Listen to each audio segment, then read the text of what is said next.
mar da China Meridional está prestes a ferver. Em 2024, a China intensificou sua agressão no mar da China Meridional, mirando embarcações filipinas com arietes, canhões de água e aeronaves militares.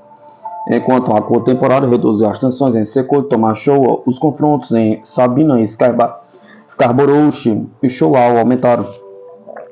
As Filipinas responderam com um plano de modernização militar de 35 bilhões, medidas legais e cooperação expandida com os Estados Unidos e aliados. Enquanto isso, o Vietnã silenciosamente fortificou suas posições na Ilha Spratly. A ASEAN continua dividida, paralisando o Congresso em um código de conduta do mar da China Meridional. Olhando para o futuro, a China continuará sua postura assertiva, testando os compromissos dos Estados Unidos, enquanto Manilha fortalece suas defesas e parcerias regionais.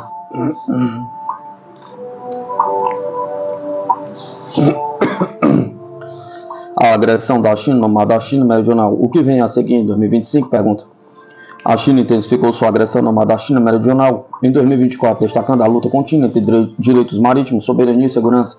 Vários confrontos entre embarcações chinesas e filipinas levaram Manilha a se envolver em esforços de segurança para conter a intimidação da China, enquanto as divisões dentro da ASEAN continuam a dificultar os esforços para estabelecer um código de conduta do mar da China Meridional. Em 2024, a China intensificou sua intimidação, assédio e coerção contra a Marinha das Filipinas, a Guarda Costeira, embarcações e aeronaves civis operando legalmente dentro da zona econômica exclusiva do país. A China enviou um grande número de embarcações da Marinha, do Exército de Libertação Popular, da Guarda Costeira da China e da Milícia Marítima das Forças Armadas Populares da China para o mar das Filipinas Ocidental. A China também aprovou provisões sobre procedimentos administrativos de execução para a agência da Guarda Costeira em junho de 2024 e emitiu coordenadas para linhas de base ao redor do Scarborough Shoal em novembro para fornecer cobertura legal ostensiva para sua coerção contra as Filipinas. Mas o chefe das Forças Armadas das Filipinas, general Romeu Browner, caracterizou as táticas de zona cinzenta da China como ilegais, coercitivas, agressivas e enganosas. De fevereiro a junho, embarcações da China confrontaram repetidamente missões de rotações e reprovisionamento filipinas para o BRP Sierra Madre em Secor Tomashoa. A coerção chinesa incluía manobras perigosas, abarroamento deliberado e uso de canhões de água de alta potência. Em 17 de junho, embarcações chinesas conduziram seu confronto mais violento de uma missão filipina, marinheiros chineses armados atacaram um barco inflável de casco rígido filipino e agrediram fuzileiros navais filipinos, destruíram equipamentos de comunicação, confiscaram armas e perfuraram o casco. O incidente de 17 de junho marcou um ponto de inflexão. Após uma série de discussões, os dois lados anunciaram um acordo provisório para evitar incidentes semelhantes. Em 21 de julho, as missões filipinas foram conduzidas sem incidentes pelo restante do ano, mas o acordo não incluiu Sabina e Scarborough Shoal. Em abril, após a descoberta de corais esmagados em Sabina Shoal, as Filipinas mobilizaram o navio da Guarda Costeira Teresa Magbanua para impedir a construção chinesa, levando a uma série de confrontos com embarcações chinesas. Em 19 de agosto, 40 embarcações chinesas bloquearam o reabastecimento e bateram no casco de Teresa Magbanua 3 vezes. Em 2 de setembro, quando Teresa Magbanua se retirou devido à necessidade de ração, assistência médica e reparo de navio, a China enviou 207 embarcações para Sabina Shoal. Os confrontos também aumentaram em Scarborough Shoal. Em agosto, aeronaves militares da China dispararam sinalizadores em rota de voo da Força Aérea Filipina. Em dezembro, a China despachou patrulhas de prontidão de combate aéreas e navais ao redor de Scarborough Shoal, incluído o navio CCG de 12 mil toneladas. Em resposta à crescente agressão chinesa no mar da China Meridional, as Filipinas anunciaram um conceito de defesa arquipelágica abrangente de todo o governo. Em janeiro de 2024, o conceito promove maior interoperabilidade entre os 3 serviços de agências civis para conduzir operações combinadas de defesa marítima e aérea. O presidente filipino, Ferdinand Marcos Jr., também aprovou o programa Re-Horizon 3 de 35 bilhões para modernizar as Forças Armadas das Filipinas. Em novembro, Marcos Júnior sancionou a Lei da Zona Marítima das Filipinas e a Lei das Rotas Marítimas Arquipelágicas das Filipinas para reforçar sua jurisdição soberana no mar das Filipinas Ocidental. As Filipinas também participaram de exercícios militares terrestres, marítimos e aerobilaterais e multilaterais com os Estados Unidos, Austrália, Japão e outros parceiros de segurança.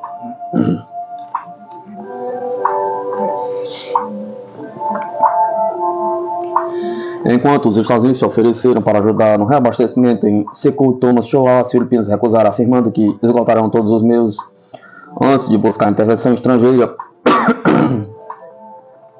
Mas as Filipinas permitiram a implantação do uso Typhoon Strategic Mid-Range Fire Systems em abril durante o exercício Salak-Nib. A China protestou veementemente e declarou que as relações com as Filipinas estavam em encruzilhada. Em novembro foi revelado que uma força-tarefa militar dos Estados Unidos havia sido enviada para a ilha de Palawan para auxiliar as Filipinas em logística e conscientização do domínio marítimo.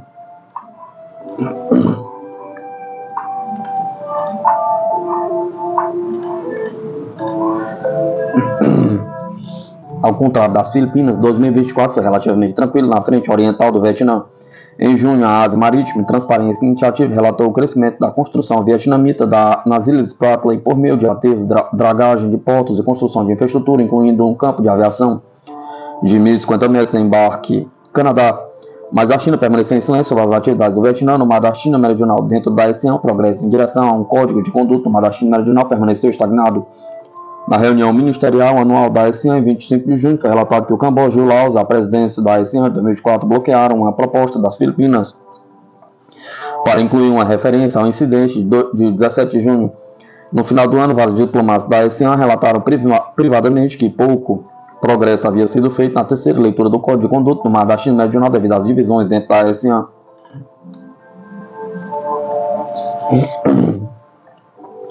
Olhando para 2025, a China continuará a afirmar sua soberania sobre as características terrestres e águas adjacentes dentro do mar das Filipinas Ocidental e tentará tirar vantagem da incerteza em torno da nova administração Trump. As Filipinas redobrarão suas medidas de autodefesa e buscarão garantias dos Estados Unidos de que seu compromisso de aliança é inabalável. O Vietnã continuará a melhorar a infraestrutura em suas características terrestres sob o Código de Conduta do Mar da China Meridional. A China continuará a jogar um jogo duplo nas negociações com a ASEAN, pressionando por uma conclusão antecipada das negociações com a manobra diplomática, enquanto deixa as negociações se arrastarem, já que ambas as opções impedem o envolvimento direto dos Estados Unidos. Nexter RS América está apostando alto em um novo bombardeio hipersônico. A notícia da semana passada de que o governo dos Estados Unidos está buscando um bombardeio com capacidade para Mach 5 se espalhou pelo mundo em velocidade hipersônica. O programa Next Generation Responsive Strike, uma combinação de bombardeiro e avião espião, será o próximo projeto da Força Aérea dos Estados Unidos após seu esforço para construir um jato de caça de sexta geração. Um bombardeiro hipersônico seria de longe o projeto de aeronave tecnologicamente mais avançado já tentado. Mas a velocidade sem furtividade ainda é relevante hoje? Pergunta. Uma das aeronaves mais ansiosamente aguardadas nos últimos tempos foi um sucessor do SR-71 Blackbird. O SR-71, aposentado no final da Guerra Fria, foi a aeronave mais rápida já construída, capaz de Mach 3.2 ou mais de 2.200 milhas por hora. Em 1990, o Blackbird voou de Los Angeles para Washington em espantosos 1 hora e 44 minutos. Um recorde que permanece inquebrável. Não há aeronaves voando hoje, 34 anos depois, que possam superá-lo.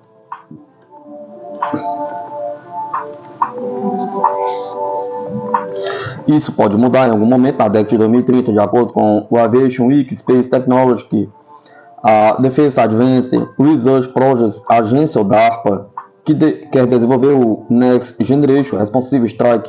Nexter RS, uma aeronave hipersônica reutilizável capaz de coletar informações e desempenhar funções de ataque.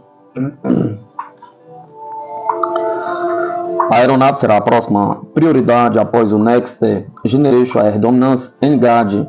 O esforço da Força Aérea para construir o que provavelmente seria o primeiro jato de caça de sexta geração do mundo, a DARPA, que é um protótipo voando até 2030. O NGAD está programado para entrar em serviço em algum momento na década de 2030. Então, o NGRS provavelmente entraria em serviço na década de 2040. O Nexter RS é descrito como aeronave hipersônica, o que significa que voaria em uma velocidade mínima de Mach 5.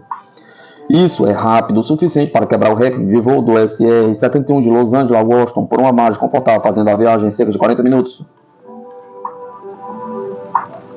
O bombardeiro hipersônico da DARPA seria rápido o suficiente para ultrapassar qualquer caça interceptador existente, incluindo o F-22 Raptor, No entanto, não seria rápido o suficiente para ultrapassar o sistema de mísseis terra russo, o S-400. O S-400 inclui o míssil 48N6, que tem uma velocidade máxima de Mach 12. O Next TRS, fazendo a corrida sobre uma bateria S-400, provavelmente enfrentaria uma interceptação. Desde a década de 1970, os Estados Unidos enfatizam a furtividade em vez da velocidade em suas aeronaves de ataque. Os bombardeiros B-1 e B-2, bem como o futuro B-21 Raider, foram todos projetados para minimizar sua seção transversal de radar, reduzindo a distância na qual os aviões podem ser detectados via radar. Todos os três bombardeiros trocam velocidade por furtividade, partindo da ideia de que é melhor não ser detectado do que depender da velocidade para evitar ser abatido. A Força Aérea já apostou tudo em aeronaves de ataque furtivos, então é razoável perguntar por que ela está mudando de ideia de repente.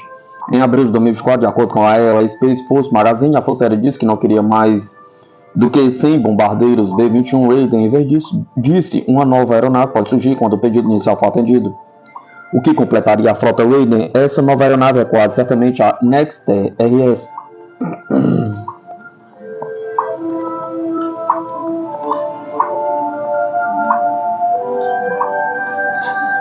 O Next TRS não será uma aeronave furtiva. Um bombardeiro hipersônico precisaria priorizar a eficiência aerodinâmica em vez de uma seção transversal de radar baixa para maximizar o alcance e gerenciar as temperaturas escaldantes geradas pelo alto atrito da superfície que derreteria aeronaves comuns. Isso também geraria uma enorme assinatura infravermelha que poderia ser captado por sensores espaciais, alertando o adversário de que uma aeronave ou míssil hipersônico está a caminho. Isso levanta duas possibilidades. Uma é que o Next TRS não é um bombardeiro no sentido estrito do termo, lançando munições não motorizadas e guiadas com precisão diretamente sobre um alvo. Um dos objetivos do projeto da aeronave é o lançamento de munições em velocidades hipersônicas. Armas hipersônicas poderiam ser disparadas fora do raio de interceptação de 250 milhas do S-400, deixando o cargo do míssil penetrar as defesas inimigas. Outra possibilidade é que a aeronave seja substancialmente mais rápida que Mach 5, rápido o suficiente para que a Força Aérea esteja confiante de que não enfrentará a interceptação, a menos que fosse lançado diretamente abaixo do alvo. O míssil interceptador Mach 12 não seria capaz de ultrapassar um Mach 12 Next TRS viajando a 100 mil pés. Quanto mais rápido a aeronave puder voar, mais forte será o casco para colocá-la em campo. Ainda há muita coisa que nós sabemos sobre o Next Generation Responsive Strike, mas uma coisa é clara: os Estados Unidos agora estão em uma competição global e não são a única potência militar pesquisando um bombardeiro hipersônico. O mandato do presidente Donald Trump para reduzir o orçamento de defesa pode prejudicar o esforço de construir o NGRS, permitindo que a China alcance. A América eventualmente construirá o Next RS. A única questão é se será o primeiro a colocar em campo tal aeronave.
Classe Gotland, um submarino furtivo do qual você nunca ouviu falar, afunda porta-aviões.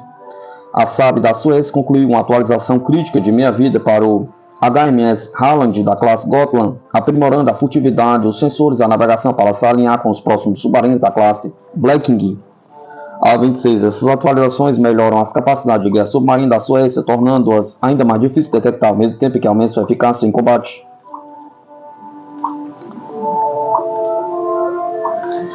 Ponto-chave número 1. A tecnologia de propulsão independente do ar da SAB permite que esses submarinos permaneçam submersos por longos períodos, uma vantagem fundamental nas operações do Mar Báltico. Ponto-chave número 2. Com a classe Blekinge no horizonte, a Marinha Real Sueca está pronta para expandir significativamente seu poder submarino, garantindo que a Suécia continue sendo uma força formidável sob as ondas.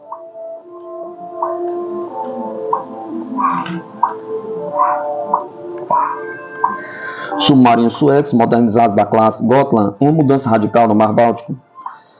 A Saab, empresa de defesa por trás de alguns dos projetos de caça submarinos mais icônicos da Suécia, concluiu recentemente uma atualização abrangente de meia-vida do HMS Halland, o terceiro e último dos submarinos da classe Gotland, programados para atualizações.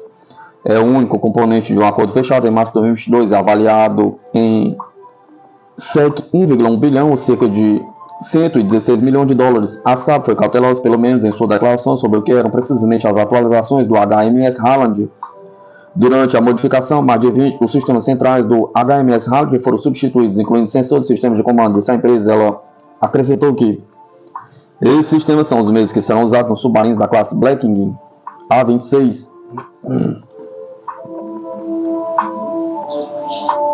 Eles dizem, no entanto, que as atualizações de meia-vida resultam em um momento no desempenho, melhores capacidades de furtividade, melhores habilidades de controle, comunicação, combate e navegação da nave. Proteger a infraestrutura submarina crítica e rotas marítimas é mais importante do que nunca.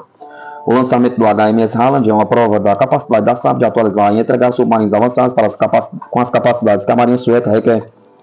Com o HMS Halland, a Marinha Sueca e, por extensão, a OTAN ganha músculos adicionais para defender e monitorar o Mar Báltico, disse Mats Wicksell, chefe da área de negócios comuns da Saab.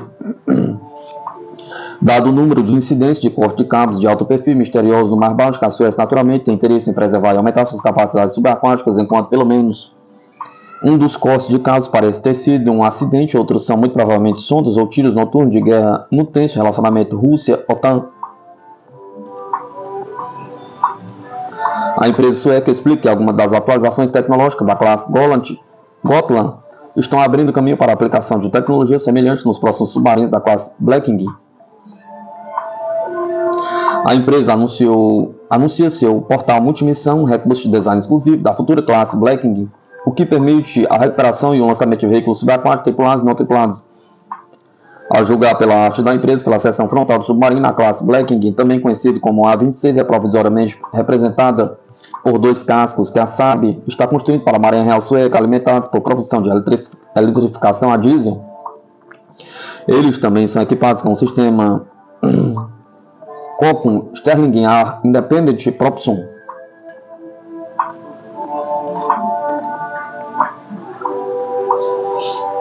A propulsão AIP ajuda os submarinos como a classe Gotland e a classe Viking a permanecerem submersos por períodos prolongados de tempo sem precisar emergir para ter ar, para acionar motores a diesel e carregar baterias de bordo. Para uma visão geral da história do estado do ar, da propulsão independente do ar, o Instituto Naval dos Estados Unidos publicou material relevante. O Saab da Suécia tem uma reputação de excelência, uma reputação de ser incrivelmente difícil de detectar, mas notavelmente um submarino da classe Gotland conseguiu simular o naufrágio do uso Ronald Reagan, um porta-aviões da Marinha dos Estados Unidos, durante um exercício em 2005.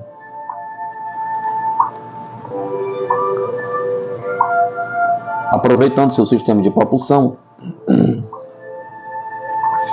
independente dual, o submarino tripulado pela Suécia conseguiu penetrar as defesas encamadas de um grupo de ataque de porta-aviões. Outros submarinos, navios de superfície ativos anti-submarinos no ar para se posicionar para disparar torpedos contra o porta-aviões. A Marinha dos Estados Unidos ficou tão impressionada, ou melhor, alarmada, que acabou pedindo à Marinha Real Sueca que alugasse o submarino e sua tripulação para avaliar as capacidades do pequeno submarino e melhorar as capacidades de guerra do submarino, que aparentemente se atrofiaram desde o fim da Guerra Fria e das hostilidades com a União Soviética. Com os próximos submarinos da classe Viking, as capacidades ofensivas da Marinha Sueca estão prestes a aumentar significativamente.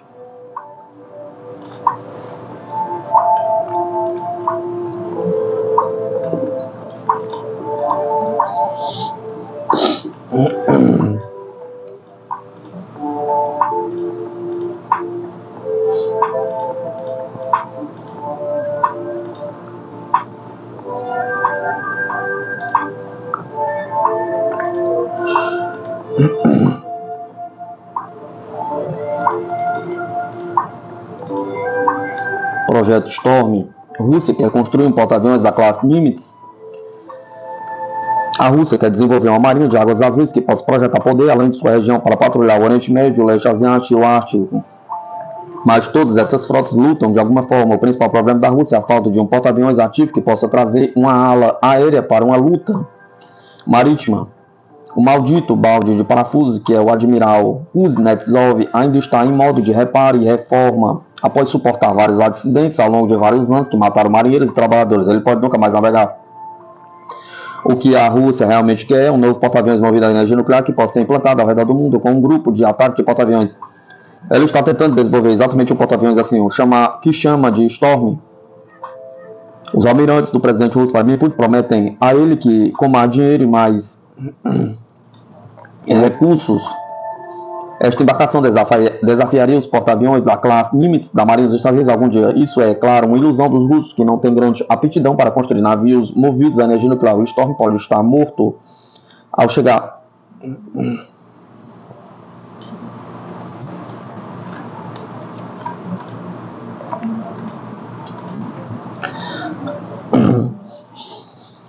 Porta-aviões Storm da Rússia, isso poderia desafiar os famosos porta-aviões da classe Nimitz da Marinha dos Estados Unidos. Perguntou: o Storm está sendo conceituado pelo Krylov Sky State Research Center. Os russos querem que ele seja tão grande quanto um porta-aviões da classe Nimitz, com velocidade e alcance similares, a capacidade de lançar e recuperar um grande número de aeronaves. Este porta-aviões russo está planejado para ter 2 pistas para missões contínuas. Ele levaria de 90 a 100 aeronaves, incluindo o caça MiG-29K, um caça Stilt, o avião de patrulha de radar aerotransportado, e A-44, o helicóptero Ka-27. Eles são para defesa aérea, ataque terrestre, comando e controle de batalha aérea, guerra eletrônica, tarefas anti-submarino. O porta-aviões teria a capacidade de patrulhar em águas cobertas de gelo, que o torna perfeito para lidar com os mares agitados do Ártico. O Storm provavelmente deslocaria 95 mil toneladas e teria cerca de 1.100 pés de comprimento, o que o torna comparável à classe Nimitz.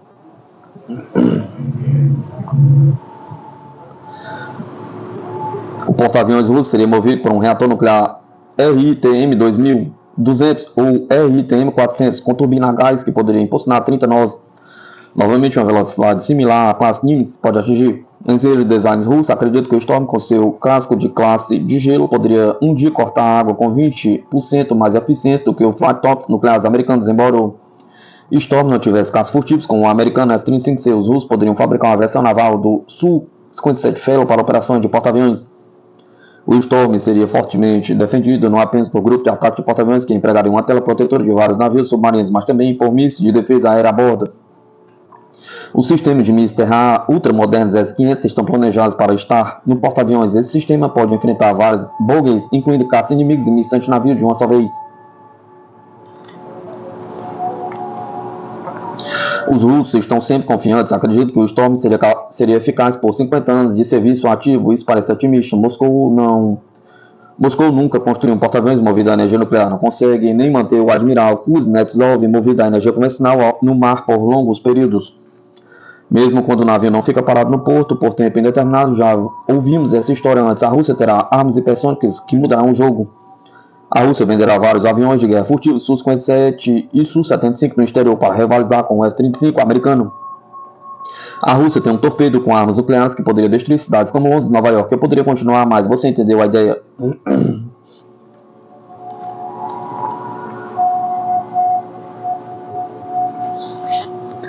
Os tempos são difíceis para a Marinha Russa. A Força Marítima de Putin tem sido envergonhada no Mar Negro e é funcionalmente incapaz de mais patrulhas de batalha naquela região. Os estaleiros estão famintos por dinheiro e mão de obra. As sanções internacionais deram uma mordida na base industrial de defesa da Rússia. Os almirantes russos têm que ficar em segundo plano em relação aos generais que têm um tenue controle sobre a guerra terrestre. O Storm parece ótimo no papel, mas não é provável que se concretize tão cedo. É compreensível que Putin queira um porta-aviões movido a energia nuclear, especialmente em que possa navegar pelo Ártico, intimidando o Canadá e desafiando os Estados Unidos. Mas o conceito do Storm será desafiador para ser transformado em um navio real que possa ir para o alto mar.